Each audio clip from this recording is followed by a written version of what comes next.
Good morning, everyone. Thank you for just completing your ACT practice set. Number 7 is the very last practice set before our post-test in a couple of weeks, so congrats for getting that done. What we're going to do in this video is we're going to whip through each of the answers to questions 16 through 30. Please score your work as you go and take any notes to the core grammar concepts that you need to brush up on prior to our post-test. So passage number 2 is entitled "The Fruit of the Vine." Here we go with the very first sentence. It is difficult to imagine a human diet without tomatoes in some form, whether a fresh tomato right off the vine or in a spaghetti sauce over pasta. Having become a staple of the American kitchen, tomatoes are even when out of season and of inferior quality. You can tell it's even kind of difficult to read as is. There's clearly something going on here.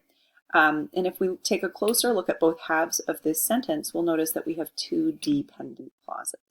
Well, that certainly won't work because neither one of them can stand on their own.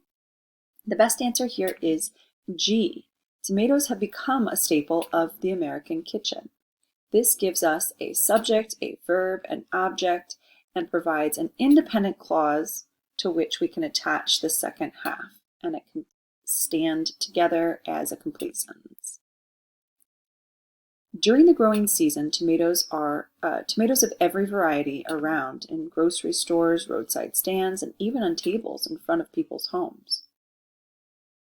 Now, if we take a look at this next sentence and the segment underlined here, you'll see that we have 3 items in a series: grocery stores, roadside stands, and even on tables. Each of those are separated by a comma, which is exactly what we want to do with items in a series. Best answer to number 17 is no change. It is simply correct as is. With tomatoes so readily available during the growing season, it's easy to run out of things to do with them. Now here we see a slightly different annotation. 18 is located inside of a box, so we know we're going to be looking back over the previous sentence or sentences. Our question says, if the writer were to delete the phrase "with tomatoes so readily available during the growing season" from the preceding sentence, the paragraph would primarily lose what?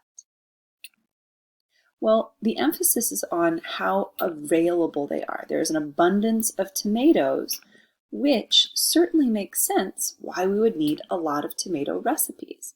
F is by far the most logical choice here. Luckily, there are some plenty ways to use and enjoy this surplus of fresh tomatoes. It probably hits your ear funny because we don't say some plenty. 19 has to do with the idiomatic phrase plenty of. Luckily, there are plenty of ways to use and enjoy the surplus of fresh tomatoes. While all are delicious recipes for using fresh tomatoes, range from a basic tomato salad, sliced tomatoes with oil and vinegar, to complicated sauces requiring hours to simmer and stew. Now, number 20 says, given that all the choices are true, which one provides the best transition by providing specific information? All right, so the current sentence reads, while all are delicious, which provides us with a certain element of contrast and certainly sets up that each of these different recipes are delicious in their own right. And that, of course, is going to be the most logical choice, given the different options of G, H, and J. Many cooks prefer to peel and de-seed the tomatoes while using them in a cooking recipe. Now, what we have here is a sequence of events. We need to say that one thing happens first and another thing happens second. First, we have to peel, and then we can de-seed the tomatoes, and then we're going to cook them. So in order for this sequence of events to be properly or to be logically communicated, we do need to make an adjustment to 21. We want to say many cooks prefer to peel and de-seed the tomatoes before using them in a cooking recipe. Peeling can be easily accomplished by first scoring one end of the tomato with a sharp knife, making a small crosshatch and then dropping the fruit into boiling water for approximately 30 seconds. So if we go back to our annotation for number 22, we will notice that we have the phrase easily accomplished underlined. If we preview any of our other options, G we can eliminate right off the bat. There's no place for a semicolon here. Easily accomplishing would change the verb tense. Easily accomplish would put it in the present tense, but that wouldn't quite sound correct with this particular sentence written as is. It is currently in the passive voice, and therefore we need to use this phrase easily accomplished. Peeling can be easily accomplished, so no change. Whomever chooses this method should be careful not to splash the hot water when placing the tomato into the pot. 23 draws our attention to the phrase whomever. Now the who-whom debate is actually pretty clear.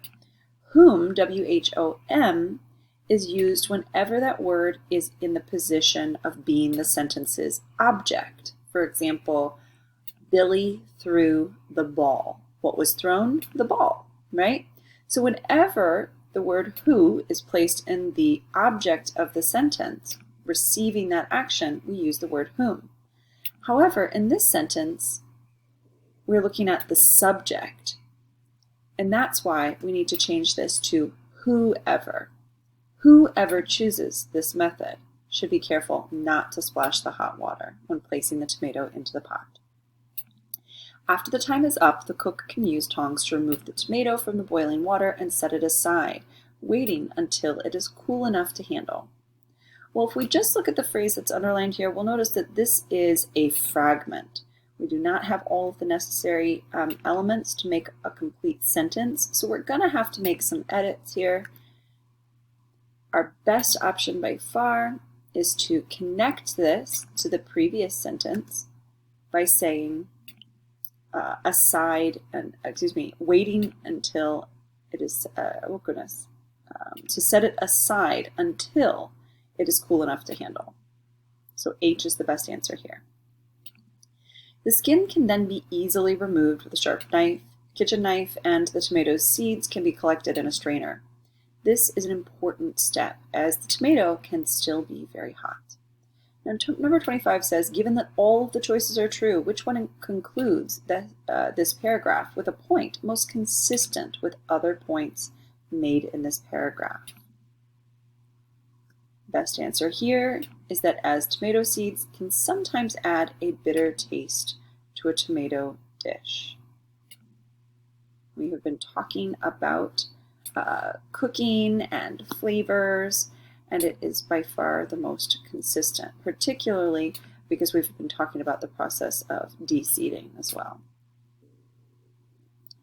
All right, even green tomatoes harvested before the first frost can be ripened indoors or used in a green tomato recipe. Green tomatoes placed on a kitchen shelf will ripen nicely in just a short amount of time.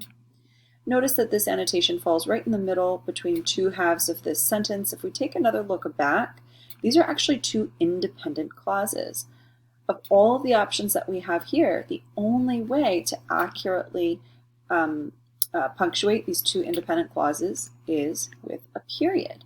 We can't leave it with no period because that would cause a run-on. We can't leave it with just a comma because that would result in a comma splice, and it wouldn't make any sense to say while green. Once a tomato is a bright red color, it can be used for cooking or stored for later use. Well, here we see the phrase a bright red color. In this particular case, bright is describing red. So we do not need to separate bright and red with a comma like we see in B and D.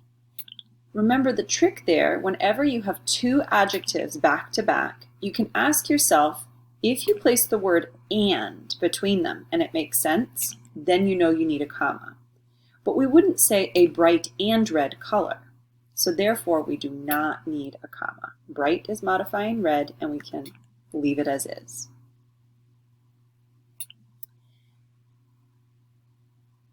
A fresh tomato won't last long, even in the refrigerator, so it's best to decide early on which tomatoes should become salsa or sauce and which should be served raw in a salad or sandwich. Number 28 says, the writer is considering revising the paragraph. Which tomatoes should become salsa or sauce and which should be served raw in salad or sandwich? In the preceding sentence, to read as follows. Which tomatoes should be prepared or cooked in a salsa or sauce and which should be left in their natural state but sliced in a salad or sandwich? So we need to ask, should we make this revision or should we keep the phrase as is? Hopefully your ears are telling you we definitely want to keep this phrase as is. The proposed revision is wordy and clunky and definitely overwritten as compared to the sentence in its present state. So we would want to answer J, keep it as is, for the sake of being more concise and more clear. All right, 2 questions to go. This is truly only one way. There is truly only one way to eat a fresh tomato and experience its ultimate taste.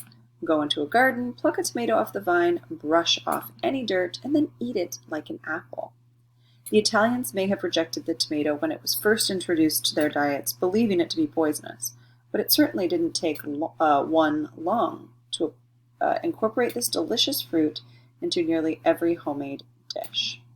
For 29, we're taking a look at the pronoun here. They have used the very broad one. However, if we look back to the subject of this sentence, which is the Italians, we notice that we have a plural subject. It wouldn't make sense to say it didn't take long for one to incorporate. The only plural pronoun that we have among our list of options here is them, and that makes that the best answer. Biting into a freshly picked red tomato irrefutably explains why.